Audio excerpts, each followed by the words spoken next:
So we got a PlayStation 5 finally. Have I really been wanting one? Let me just talk about it for a second and I'll show you our first game. I decided to come outside to talk because everybody's sleeping really late. It's like 9:30, 10 a.m. So I guess everybody wanted to sleep today, but my middle son, JJ, he had been wanting a Spider-Man game. He keeps asking over and over and over all the time, I want Spider-Man games. So the newest Spider-Man games are only available, I guess, on the PlayStation 5. I think there are 3 of them so far. And I knew that there were 3 Spider-Man games on the PlayStation 5. Spider-Man, Spider-Man 2, and Miles Morales. Miles Morales being about a $30 game. The other 2, I think, being between like $59 and $69 right now in the current market. And yeah, I really do not want to spend $60, $70 on a game that my kid probably won't play. But I kind of bought the PlayStation 5. I got a good deal on it at a pawn shop, and I walked in. I asked about layaways, and so she offered me a cash price, and I said, well, I was going to lay it away. I just asked you guys about a layaway.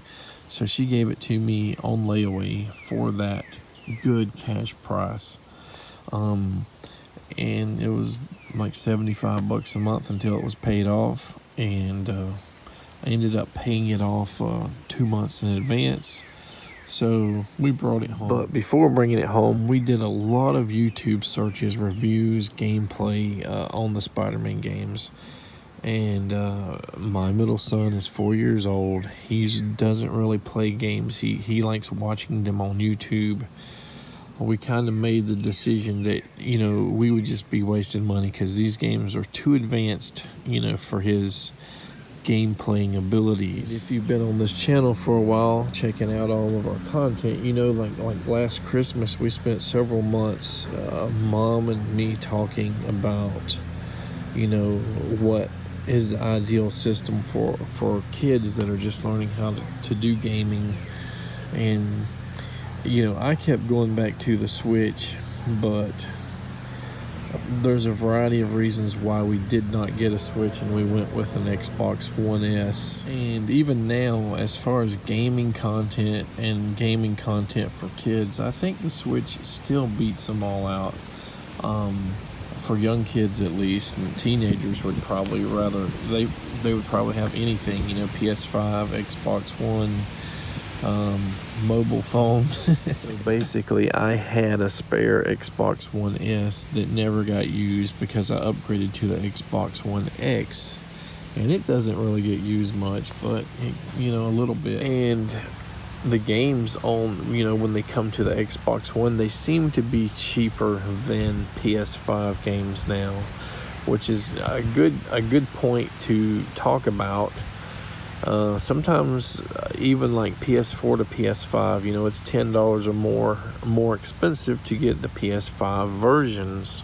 They might have a higher frame rate, better load times. Maybe they support some kind of better graphics. I don't know. The good news is that the PS5 is backwards compatible with the PS4 though. So for going back to the Xbox One, they do have kids games. They have like Paw Patrol. They have, several of these game licenses go to at least 2 of the systems, if not all of the systems.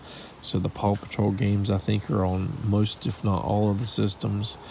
There are probably like Blaze and the Monster Machines, and maybe the Nickelodeon sports and stuff go on to all of the systems. But so far, we've ruled out getting the Spider-Man games for the PlayStation 5.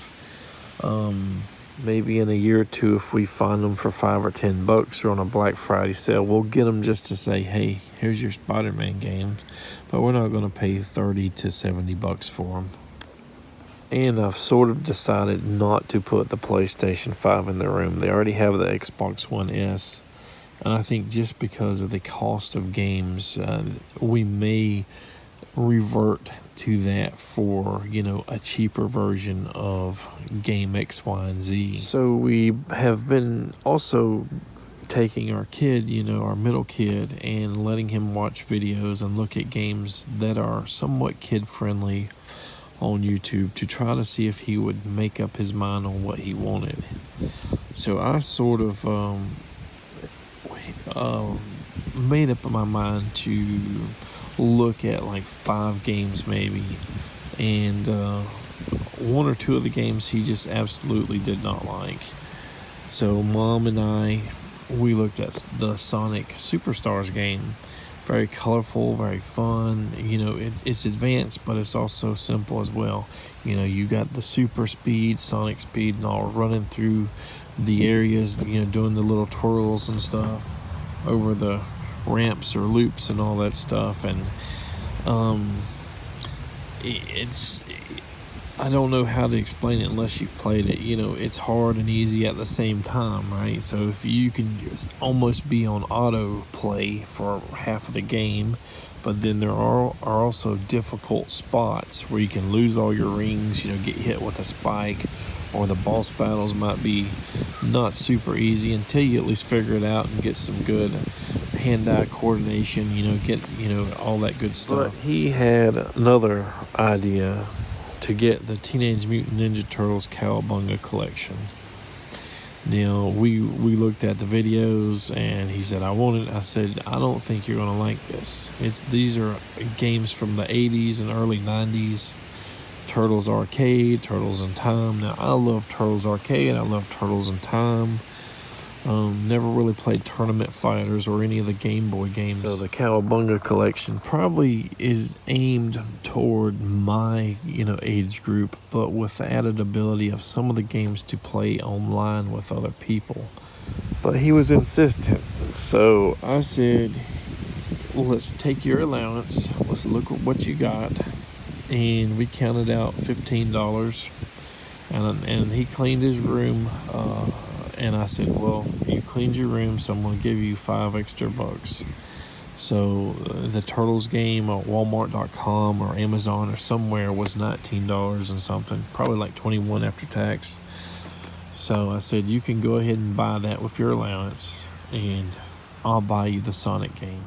So he watched me play, and he played a little bit of the Sonic game, and he watched his older brother play it, and he really likes it. So after an hour or so of playing that Sonic game, I said, put the Turtles game in.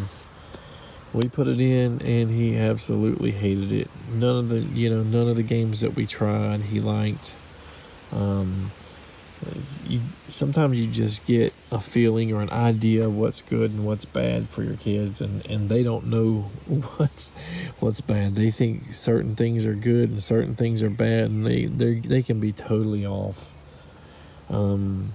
I'm just, you know, should I have made him pay for that with his allowance?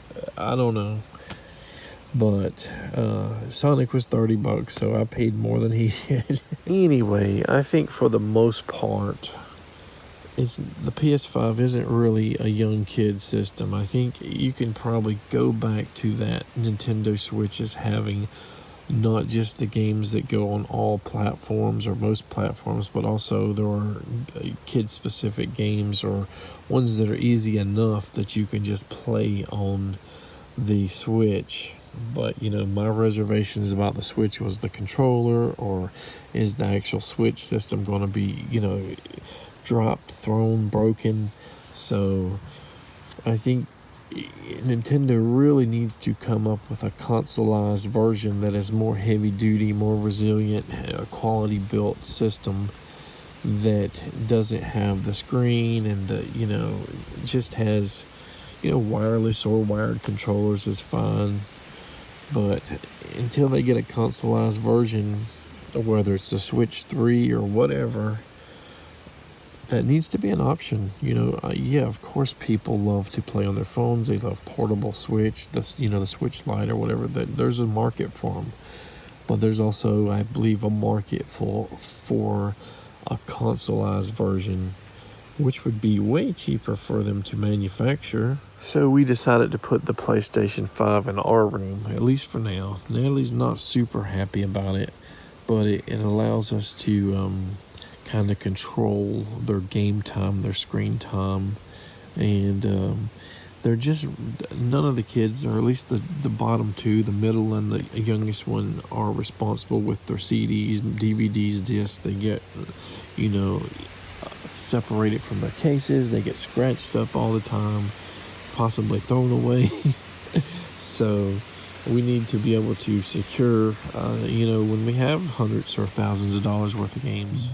But, you know, if I just got a few games for them, it would not have even been worth having the system. It's a good thing that it's PS4 compatible, because that expands the library a whole lot. And, you know, so I'm mostly into like the RPGs, dungeon crawler RPGs. So there's a very limited physical releases, you know, especially in North America, for that type of stuff on new systems, because these new systems are so graphically enhanced. You know, they're capable of so much more. And I guess the large publishers, video game publishers and stuff, they just probably don't see a market for that type of game. Some of the JRPGs I like as well, but not really Final Fantasy. You know, hate me or whatever all you want. Maybe I haven't given it a big enough shot, a big enough try. You know, Final Fantasy in the Nintendo and Super Nintendo days is one thing, but PlayStation 1 forward, you know, it's not the same. That said, I think I want to get the Tales of Arise eventually, and they do have a really cool, like, old school type game, or actually two of them that I've seen. Sea of Stars, I think, is one of them. It looks really awesome. And Octopath Traveler 2. Another type of game I like is like the Castlevania type. They call them Metroidvanias when they're not officially Metroid or Castlevania. So there's one being released this month in June, like the end of the month, called The Last Faith, and it looks really awesome. There's another one called Gal Guardians, which that's multi-platform. I think both of them are. But there's a Switch, PS4, PS5, probably Xbox version. And there are a few other ones that have been released on physical media, either in Asia or Europe or here. Some of them are like majorly like 8-bit, 16-bit-ish graphics. You know, they're intentionally doing that, I believe. So yeah, there are three to five maybe that I'm planning to get on the PS5 of the Metroidvanias, and I'm definitely most looking forward to that. The Last Faith. It looks awesome. And actually, I should say too, Record of Lotus War, which I think it's on the PS4 as well. I just never got it, but I think that's one I want to get on one of the consoles. And besides that, I ordered a dungeon crawler RPG called Labyrinth of Galleria, which is a sequel, I think, to Labyrinth of Refrain, which was a pretty cool dungeon crawler on the PS4. I can't wait till that comes in. I got it on eBay. I did a best offer. You know, there seems to be some kind of like really long, RPGs that are kind of in the vein of like Morrowind and stuff like that. I definitely wouldn't mind having a few of them, but I know that I do not have time to play through, a 60 or 200 hour game, or a bunch of them. Then the game I totally forgot to mention was Atelier Ryza 3. That's one that's definitely on my radar. Probably within the next 4 to 5 games that's on my list. So there are probably less than 15 games that I'm planning to get on the PS5 for myself. But my oldest son likes monster trucks, and there's a monster truck game coming out in August of 2024. It's right after, a couple months after his birthday, which is kind of sad. So he might get that for Christmas. Totally not for kids. For kids and adults alike. I definitely like the 2D Sonic games. just like the Castlevania games. I love the 2D Castlevania games, but not the 3D ones like Nintendo 64 and PS whatever. So there's like Sonic Frontiers, I think, which is a 3D one. But these guys say Sonic Origins Plus is, 16 games. They're not on the disc. Not all of them are on the disc. Some of them are. So you have to use your download code, which kind of sucks, because you can't really trade or sell this disc to anybody or buy it used. If they've already used the code, you'll only have what's on the disc itself. Then you got like Sonic Mania, kind of made in the vein of old Sonic games, 2D with just brighter colors, better graphics. But as you can see, Switch, Xbox, PlayStation. So I think most of these are probably on all multi-platform, if not all platforms.